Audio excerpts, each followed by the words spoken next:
There was once a man who had 3 sons.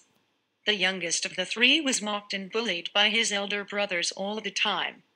They even came up with a horrible nickname for him, Simpleton.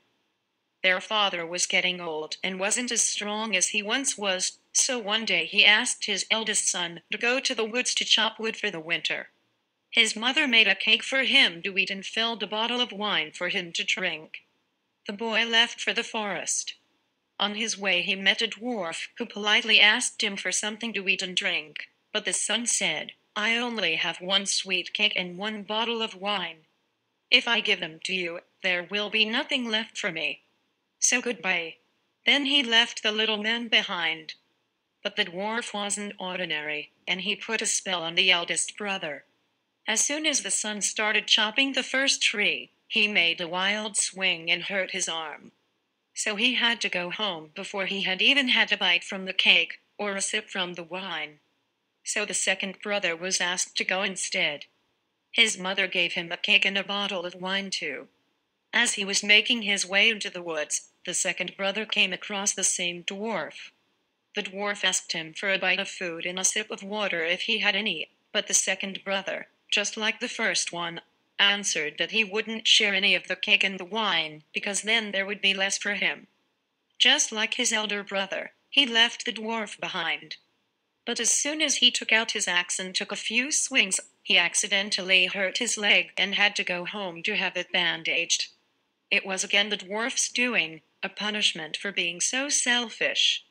Simpleton was with his father when the second brother returned home without any wood, and asked his father to let him go into the forest. "Absolutely not. Your brothers went and had no luck at all. You will hurt yourself too." But Simpleton begged for so long that his father had no choice. His mother gave him a loaf of old bread and a bottle of sour beer, and the youngest brother left. Just like his brothers, he met the dwarf on the way into the forest. "Can you give me something to eat and drink? I am starving and I am dying of thirst," said the dwarf. Simpleton replied, "I only have some old, stale bread and sour beer to drink, but if that suits you, I would be happy to share it with you." The dwarf turned the bread into a sweet cake and the beer into wine, and they ate and drank happily. "You shared the little you had with an old stranger, so I will reward you for your kind heart," said the dwarf. "If you cut down that old tree over there, you will find your gift in its roots," he said and left. Simpleton cut the tree, and there in the roots was a gift he had never imagined, a golden goose.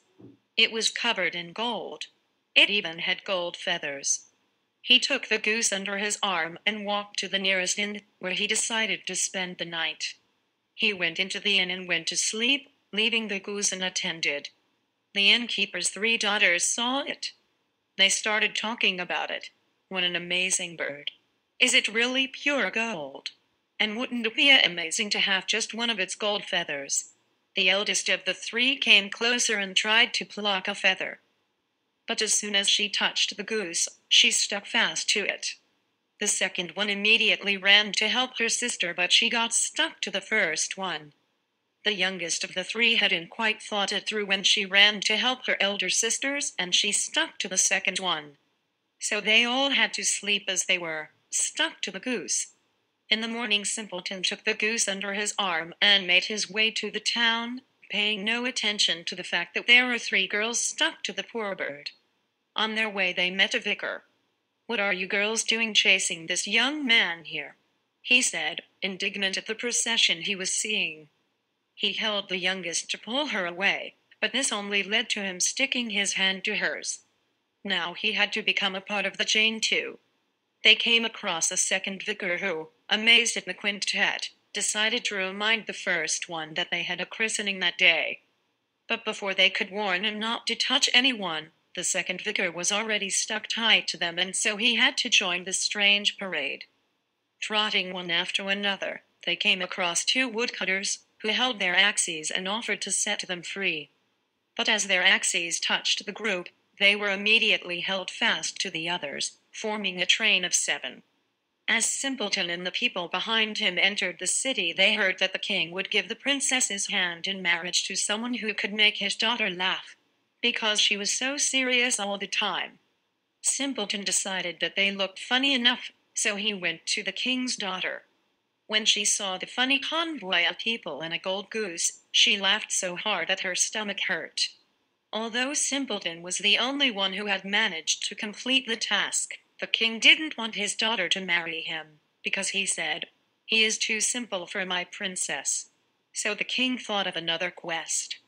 "The man who finds me someone able to drink a cellar full of wine will take my daughter to be his wife," he said. Simpleton thought the dwarf could help him, and so he ran to the woods to find him. But instead of the little old man, he met someone who was crying. Simpleton asked him what the matter was. "I cannot quench my thirst no matter how much I drink," the man explained. He told the man to stop crying because he had just the right thing for him, and he led him to the king's cellar, where the man drank and drank, and drank and drank until he drank the last drop of wine. Again, Simpleton was the only one to solve the quest. But again the king wasn't happy. He decided to make a third quest, hoping that even Simpleton couldn't accomplish it. "When you find me a ship which can sail on land and on water, you will have my daughter's hand in marriage." Simpleton went into the forest for the last time and found the dwarf waiting for him. Before Simpleton had said anything, the dwarf spoke. "I have just what you're looking for, and since you have such a good heart, I will give you my boat, which can sail on both land and water." When the king saw Simpleton sailing back in the ship, he had no choice but to give his daughter to the boy. This is how Simpleton won the princess' heart. They lived happily together. After the king's death, Simpleton and his wife ruled the country together.